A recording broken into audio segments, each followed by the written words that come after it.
कहानी की शुरुआत में हम बेबी नाम के एक ड्राइवर को देखते हैं जो एक बैंक के सामने अपनी कार को रोकता है और बेबी आज इस बैंक को लूटने वाला है। बेबी इस मिशन पर अकेला नहीं है, बल्कि बेबी के साथ 3 और साथी भी हैं, जिनमें से एक साथी का नाम बडी है और इस टीम में बडी की वाइफ भी है जिसका नाम है मोनिका, और इस टीम का चौथा आदमी है ग्रिफ। और अब ये तीनों लोग प्लान के मुताबिक मास्क पहनकर बैंक के अंदर चले जाते हैं और बेबी कार में उन तीनों का इंतजार करता है। वो तीनों बैंक के अंदर लोगों को होस्टेज बनाकर बैंक लूट लेते हैं और सीधे आकर गाड़ी में बैठ जाते हैं। लेकिन तभी वहाँ पुलिस आ जाती है। तब ग्रिफ बेबी से कहता है कि गाड़ी को आगे की तरफ भगाओ, लेकिन बेबी गाड़ी को आगे ले जाने के बजाय रिवर्स मोड़ लेता है और दूसरे रास्ते से जाने लगता है, क्योंकि बेबी को पता था कि आगे पुलिस ने हमारा रास्ता घेर रखा है और इस तरह से हम पकड़े जा सकते हैं। यहाँ बेबी पुलिस से बचते हुए कार को तेजी से भगाने लगता है, लेकिन पुलिस भी उनका पीछा करना नहीं छोड़ती। और अब यहाँ बेबी अपनी ड्राइविंग स्किल्स दिखाते हुए पुलिस वालों को चकमा देकर उनसे काफी दूर निकल आता है। कार में पीछे बैठे 3 साथी बेबी की ड्राइविंग को देखकर हैरान रह जाते हैं और ये लोग जब मेन हाईवे पर पहुंचते हैं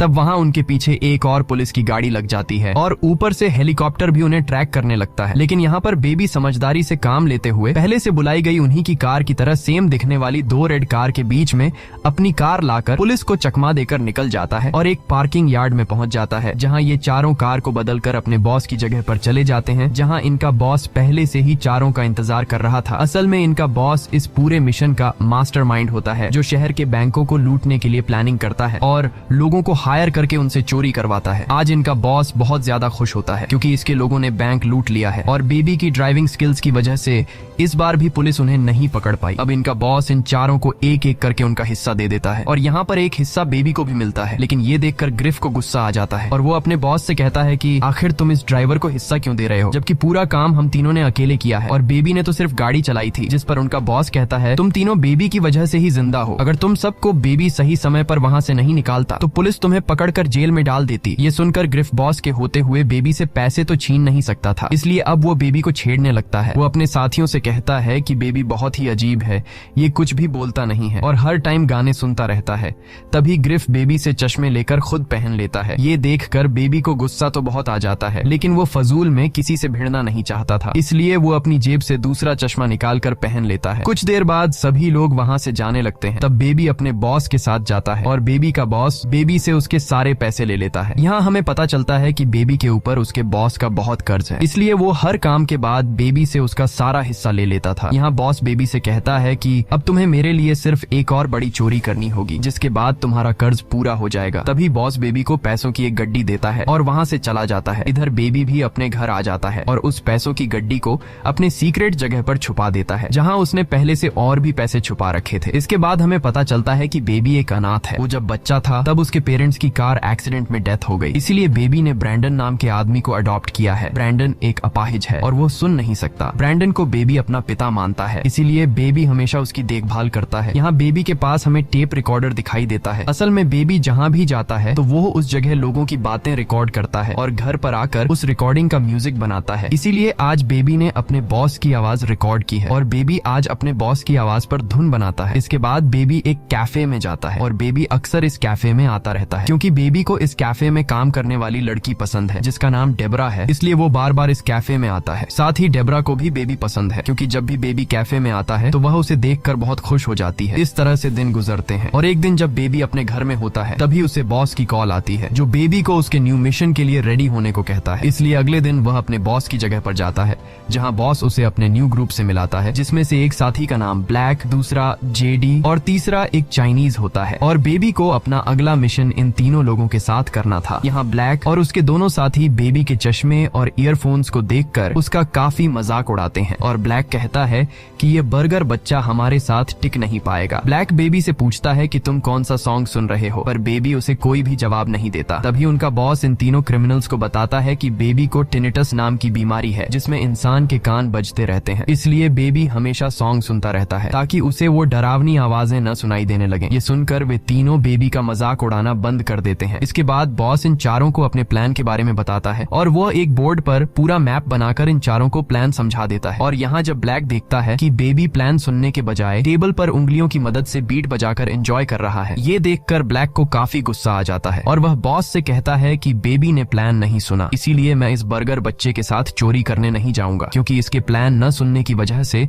हम सभी पकड़े जा सकते हैं। लेकिन बॉस को पता था कि बेबी चाहे सॉन्ग सॉन्ग सुने या एंजॉय करे, पर उसका ध्यान हमेशा मेरी तरफ होता है और उसे मेरी कही गई हर बात याद होती है। अब बॉस इन चारों को बेबी का असली चेहरा दिखाने के लिए बेबी से प्लान के बारे में पूछता है। तब बेबी जिस तरह से बॉस ने प्लान समझाया था, सेम उसी तरह से इन तीनों को प्लान बता देता है। ये सुनकर ब्लैक और उसके दो साथी हैरान रह जाते हैं। इसके बाद ये चारों बैंक को लूटने के लिए निकल पड़ते हैं। कुछ देर बाद बेबी इन तीनों को उस बैंक तक पहुंचा देता है जहां पर उन्हें चोरी करनी है। यहाँ ब्लैक अपने दो साथियों के साथ बैंक के अंदर जाता है और बड़ी ही आसानी से ये लोग बैंक को लूट कर बाहर आ जाते हैं, मगर ब्लैक बेवजह एक सिक्योरिटी गार्ड को मार देता है। ये देखकर बेबी को बहुत बुरा लगता है और बेबी को समझ आ जाता है कि ब्लैक बहुत ही घटिया इंसान है जो किसी को भी बेवजह मार सकता है। अब ये लोग जैसे ही निकलने वाले होते हैं तो एक अनजान आदमी, जिसे पता चल जाता है कि इन लोगों ने बैंक लूटा है, वो इन पर फायरिंग करना शुरू कर देता है, जिससे बेबी जल्दी से अपनी कार को भगाने लगता है। पर वह अनजान आदमी भी उनका पीछा नहीं छोड़ता, इसलिए ब्लैक उस आदमी को शूट करने ही वाला होता है कि बेबी अपनी गाड़ी को रोड से उतार कर दूसरे रोड पर ले जाता है और उस आदमी की जान बचा लेता है, क्योंकि बेबी नहीं चाहता था कि ब्लैक उस आदमी को जान से मार डाले। अब यहाँ पुलिस भी उनके पीछे लग जाती है, इसलिए बेबी गाड़ी को तेजी से भगाता है। कुछ दूर आगे आने के बाद ये लोग ट्रैफिक में फंस जाते हैं। अब ये लोग जल्दी से अपनी गाड़ी से उतरते हैं और आगे जाकर एक औरत से कार छीनकर जैसे तैसे उस जगह से निकल जाते हैं और सीधे कार पार्किंग एरिया में पहुंच जाते हैं, जहां ये चारों दो साथी बनकर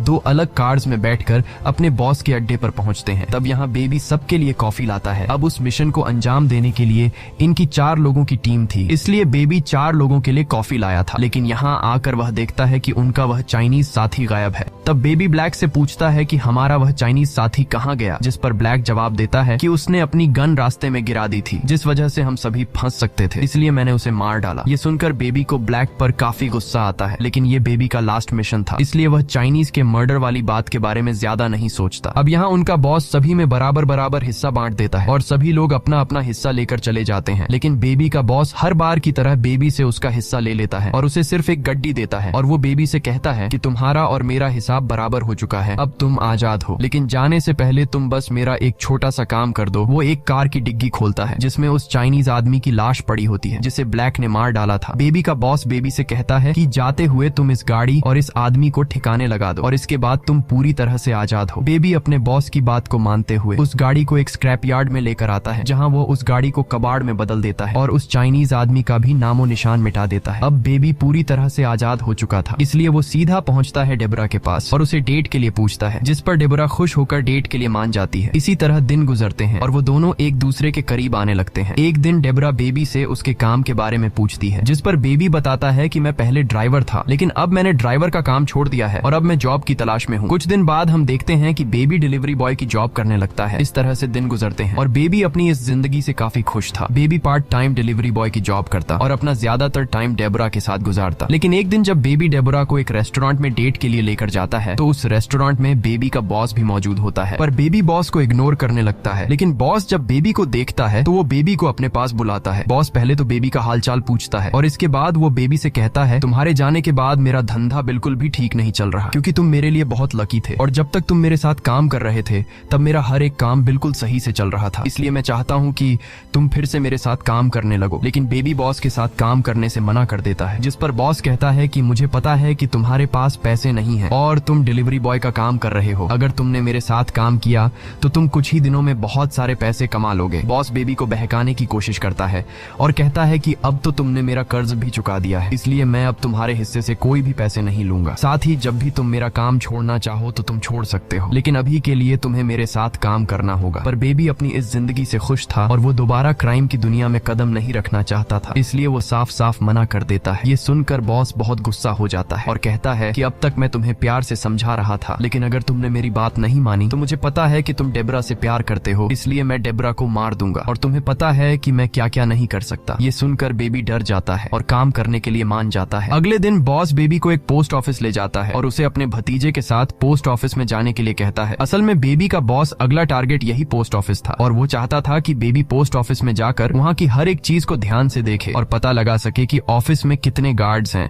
और किस जगह पर कैमरास लगे हुए हैं, साथ ही कोई किसी पर शक न करे, इसलिए वो अपने भतीजे को बेबी के साथ अंदर भेजता है। अब बेबी पोस्ट ऑफिस में जाकर सारी चीजों को ध्यान से देखने लगता है, जिस दौरान बॉस का भतीजा वहाँ की मैनेजर से बात करने लगता है। मैनेजर एक बहुत ही अच्छे दिल की मालिक होती है, वो बॉस के भतीजे के साथ काफी अच्छे से पेश आती है और उसे एक कैंडी भी देती है। तभी बेबी भी उसके पास आ जाता है और वो लेडी बेबी से अच्छे से बात करती है। इसके बाद बेबी बच्चे को लेकर बाहर अपने बॉस की गाड़ी में बैठ जाता है और वो बॉस को पोस्ट ऑफिस की हर एक बारीकी बता देता है। अगले दिन बेबी डॉग की जगह पर जाता है और देखता है कि बॉस ने इस बार ब्लैक, बडी और बडी की वाइफ मोनिका को काम पर रखा है। कुछ देर बाद बॉस उनके पास आता है और अपने प्लान के बारे में बताने लगता है। बॉस कहता है कि मुझे पता चला है कि पोस्ट ऑफिस के अंदर बहुत सारे पैसे हैं और वो पैसा हमें किसी भी हाल में चुराना होगा, लेकिन उन पैसों को चुराना इतना आसान नहीं है क्योंकि वहाँ की सिक्योरिटी बहुत ही ज्यादा स्ट्रिक्ट है और उन पैसों की सेफ्टी के लिए पोस्ट ऑफिस के ओनर ने कई गार्ड्स रखे हैं। इसीलिए हमें उन पैसों को लूटने के लिए गन्स की जरूरत होगी। जिसके बाद बॉस चारों को वेपन्स लाने के लिए एक डीलर के पास भेजता है। तब रास्ते में ब्लैक कुछ सामान लेने के लिए एक सुपरमार्केट में जाता है और सामान लेकर ब्लैक बेवजह शॉपकीपर को जान से मार देता है। यह देखकर बेबी को बहुत बुरा लगता है और उसे ब्लैक की यह आदत बिल्कुल भी पसंद नहीं आती। कुछ देर बाद वो डीलर के पास पहुंच जाते हैं और डीलर उन्हें गन्स दिखाने लगता है। तब ब्लैक अचानक से डीलर को शूट करके मार देता है। ये देखकर डीलर के लोग इन चारों पर हमला कर देते हैं और दोनों ग्रुप के बीच गोलियां चलने लगती हैं। पर बडी, ब्लैक और मोनिका मिलकर डीलर के सभी लोगों को मार डालते हैं। तब बडी और मोनिका ब्लैक पर गुस्सा होकर उससे पूछते हैं कि आखिर तुमने डीलर को शूट क्यों किया, जिस पर ब्लैक बताता है कि डीलर के साथ एक पुलिस वाला था और अगर हम उन्हें नहीं मारते तो वो हमें अरेस्ट कर लेते। जिसके बाद ये चारों बॉस की जगह पर जाने लगते हैं। रास्ते में ब्लैक एक कैफे देखता है और वो बेबी से उस कैफे के पास गाड़ी रोकने को कहता है, लेकिन बेबी गाड़ी नहीं रोकता क्योंकि उस कैफे में डेब्रा काम करती थी और बेबी को डर था कि कहीं ब्लैक डेब्रा को मार न दे। लेकिन ब्लैक उसे जबरदस्ती गाड़ी रुकवा देता है। जिसके बाद ये चारों कैफे के अंदर चले जाते हैं। यहाँ डेब्रा सबका ऑर्डर लेती है और बेबी को देखने लगती है, लेकिन बेबी एक बार भी डेब्रा को नहीं देखता है क्योंकि वह नहीं चाहता था कि किसी को भी उसके और डेब्रा के रिलेशन के बारे में पता लगे। साथ ही डेब्रा भी समझ जाती है कि बेबी इस वक्त अपने काम पर है। इसके बाद ये चारों खाना खाने लगते हैं और जब ये लोग खाना खा लेते हैं तब डेब्रा उनके पास आकर बिल मांगती है। ये देखकर ब्लैक को गुस्सा आ जाता है और वो डेब्रा को मारने के लिए अपनी गन निकालने लगता है, लेकिन बेबी ब्लैक का हाथ पकड़ लेता है और वो खुद जाकर बिल पे कर देता है। और जब डेब्रा बिल उठाकर देखती है तो उस बिल पर बेबी ने उसके लिए एक मैसेज छोड़ा होता है, जिस पर बेबी ने लिखा था कि मैं रात 2 बजे आऊंगा, इसलिए तुम मेरा इंतजार करना। दूसरी तरफ बेबी और बाकी के 3 लोग बॉस के पास पहुंचते हैं, जहां बॉस इन चारों पर काफी ज्यादा गुस्सा होता है। वो कहता है कि तुम लोगों ने गन डीलर को क्यों मारा, जिस पर ब्लैक जवाब देता है कि उसमें से एक पुलिस वाला था, इसलिए हमने उन्हें मार दिया। ये सुनकर बॉस कहता है कि वही पुलिस वाला मेरा खबरी था जिसे तुम लोगों को नहीं मारना चाहिए था, इसलिए अब पुलिस तुम लोगों को चारों तरफ ढूंढ रही होगी। साथ ही बॉस पोस्ट ऑफिस से चोरी करने का प्लान भी कैंसिल कर देता है क्योंकि एक पुलिस वाले को मारने की वजह से ये मिशन काफी मुश्किल हो गया था। वो नहीं चाहता था कि ये लोग पकड़े जाएं और उनके साथ मुझे भी अरेस्ट होना पड़े। तब ब्लैक कहता है कि चाहे जो भी हो जाए मुझे खुद की परवाह नहीं है और मुझे यह चोरी हर हाल में करनी है। बडी और मोनिका भी इस मिशन के लिए तैयार थे। ये देखकर बॉस बेबी से पूछता है कि क्या तुम भी तैयार हो। यहाँ बेबी कुछ देर के लिए सोचता है और फिर हाँ कर देता है क्योंकि उसने सोचा कि यह आखिरी बार मैं चोरी कर लूंगा और फिर हमेशा के लिए डेब्रा के साथ इस कंट्री को छोड़कर चला जाऊंगा। यहाँ बॉस सबसे कहता है कि देख लो, इस काम में बहुत ज्यादा रिस्क है, तुम लोग मारे भी जा सकते हो, लेकिन ये चारों इस मिशन के लिए तैयार थे। अब जैसे ही रात होती है और सभी सो जाते हैं तब बेबी मौके का फायदा उठाते हुए गाड़ी में बैठकर जाने लगता है क्योंकि उसने डेब्रा को बताया था कि रात 2 बजे मैं तुमसे मिलने आऊंगा। लेकिन तभी ब्लैक और बडी बेबी के पास आ जाते हैं और बडी बेबी से पूछता है कि इतनी आधी रात को आखिर तुम कहाँ जा रहे हो। यहाँ ब्लैक के पास बेबी का टेप रिकॉर्डर होता है और उसने बेबी की सभी रिकॉर्ड की हुई आवाजों को सुन लिया होता है, इसलिए ब्लैक को शक होता है कि बेबी पुलिस से मिला हुआ है। इस वजह से वो बेबी से सवाल करने लगता है कि क्या तुम हमारी रिकॉर्डिंग करके पुलिस को भेजने वाले थे। तब बेबी उससे कहता है कि मैं पुलिस का खबरी नहीं हूँ, बल्कि यह मेरा शौक है और मैं सभी की बातों को रिकॉर्ड करता हूँ और उन आवाजों से म्यूजिक बनाता हूँ और ऐसे बहुत सारे टेप रिकॉर्डर मेरे घर पर हैं जिनसे मैंने म्यूजिक बनाया है, जिन्हें सुनकर तुम्हें मेरी बात पर यकीन हो जाएगा। पर ब्लैक को उसकी बात पर यकीन नहीं होता, इसलिए वो बेबी को बेहोश करके उसके घर पर जाता है, जहाँ से वो सारे टेप रिकॉर्डर लेकर सीधे बॉस के पास चला आता है। अब जब बॉस एक टेप रिकॉर्डर को ऑन करता है तो उसे अपनी ही आवाज सुनाई देती है, जिसे सुनने के बाद बॉस को बेबी पर बहुत गुस्सा आता है और वो समझने लगता है कि बेबी पुलिस का मुखबिर है, इसलिए वो बेबी की जगह किसी दूसरे ड्राइवर को बुलाने को कहता है। तब बेबी अपने बॉस को समझाता है कि मैं पुलिस का मुखबिर नहीं हूँ, मैं पिछले कई सालों से तुम्हारे साथ काम कर रहा हूँ। अगर मैं मुखबिर होता तो मैं कब का ये रिकॉर्डिंग पुलिस को दे चुका होता और आज तुम अरेस्ट हो चुके होते। बेबी अपने बॉस से कहता है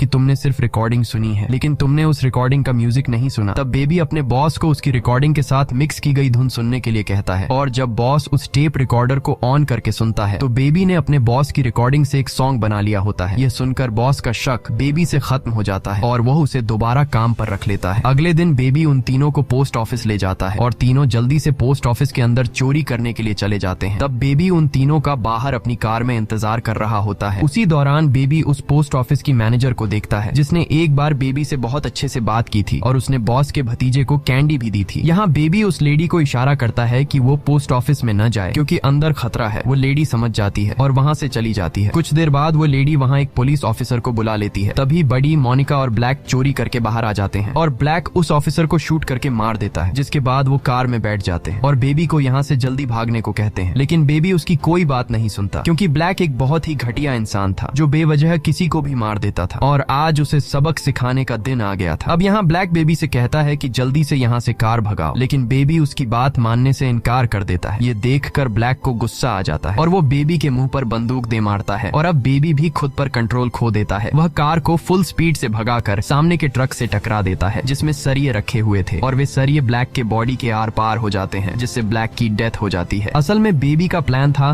कि वो इस मिशन के दौरान सारे लोगों को मरवा देगा, क्योंकि वह डेब्रा के साथ एक अच्छी लाइफ जीना चाहता था, पर इन क्रिमिनल्स के कारण वह कभी भी अच्छे से नहीं जी सकता था, इसलिए उसने सभी को मारने का प्लान किया था। कुछ देर बाद यहाँ पुलिस भी आ जाती है, जिन्हें देखकर बेबी, बड़ी और मोनिका भागने लगते हैं। यहाँ मोनिका और बड़ी पुलिस पर गोलियां चलाते हैं और एक कार उठाकर वहाँ से भागने लगते हैं, लेकिन जैसे ही वे दोनों भागने वाले होते हैं तभी पीछे से बेबी आकर मोनिका और बड़ी की कार में अपनी कार टकरा देता है ताकि वे दोनों भाग न सकें और पुलिस के हाथ लग जाए। तभी पुलिस वाले उन तीनों पर गोलियां चलाने लगते हैं और इसी दौरान मोनिका को गोली लग जाती है, जिससे उसकी वहीं पर डेथ हो जाती है। इसी बीच बेबी पैसों का बैग लेकर भागने लगता है। तब बड़ी गुस्से में बेबी से कहता है कि तुम्हारी वजह से मेरी वाइफ मोनिका की डेथ हुई है। इतना कहते ही वह बेबी पर शूट करने लगता है, लेकिन बेबी खुद को बचाते हुए वहाँ से भाग जाता है और एक ओल्ड लेडी को सॉरी कहकर उसकी कार चुरा लेता है और सीधे अपने घर पहुँचता है, जहाँ वह अपने सारे पैसे उठाकर ब्रैंडन को दे देता है और उसे एक ओल्ड एज होम के बाहर छोड़ देता है। जिसके बाद वो डेब्रा को लेने के लिए उसकी कैफे में जाता है, लेकिन उसके पहुंचने से पहले ही वहाँ बड़ी उसके इंतजार में बैठा होता है, जो डेब्रा को मारकर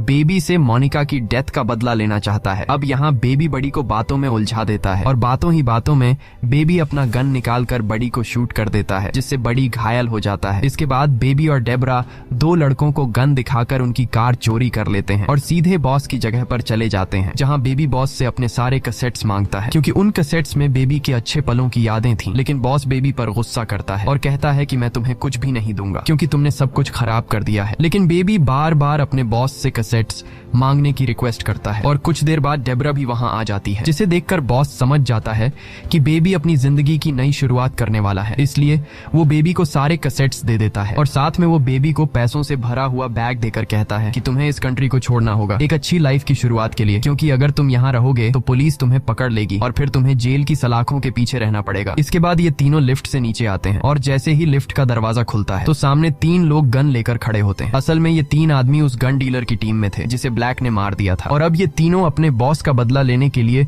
उन पर गोलियां चलाना शुरू कर देते हैं। तब बॉस बेबी और डेब्रा को भागने को कहता है और अकेले ही उन तीनों लोगों से लड़ने लगता है। इसी बीच बड़ी पुलिस की कार लेकर वहां आ जाता है और वो गुस्से में अपने बॉस को ही मार देता है, जिसके बाद वो बेबी के पीछे पड़ जाता है। तब बेबी एक कार से बड़ी की कार को जोर से टक्कर मारता है, जिससे बड़ी की कार बिल्डिंग से नीचे गिर जाती है, लेकिन बड़ी कार के गिरने से पहले ही उससे उतर जाता है और बेबी पर गन पॉइंट करके उसके कानों के पास गोली चलाने लगता है, जिससे बेबी नीचे गिर जाता है और उसके कानों में बहुत दर्द होने लगता है, क्योंकि बड़ी को पता था कि बेबी को टिनेटस नाम की बीमारी है और अब कान के पास गोली चलने की वजह से बेबी को तेज तकलीफ होने लगती है। अब जैसे ही बड़ी बेबी को मारने वाला होता है तभी पीछे से डेब्रा एक रॉड से बड़ी के हाथ पर हमला कर देती है, जिससे बड़ी के हाथ से गन गिर जाता है। लेकिन तभी बड़ी डेब्रा को पकड़ लेता है और उसका गला दबाकर उसे मारने लगता है, पर तभी बेबी बड़ी की गन उठा लेता है और बड़ी के पैर में शूट कर देता है, जिससे बड़ी अपना बैलेंस खो देता है और बिल्डिंग से नीचे गिरकर मर जाता है। इस दौरान बेबी काफी ज्यादा घायल हो चुका होता है, जिस वजह से वो बेहोश हो जाता है और अब डेब्रा बेबी को बेहोशी की हालत में कार में बैठाकर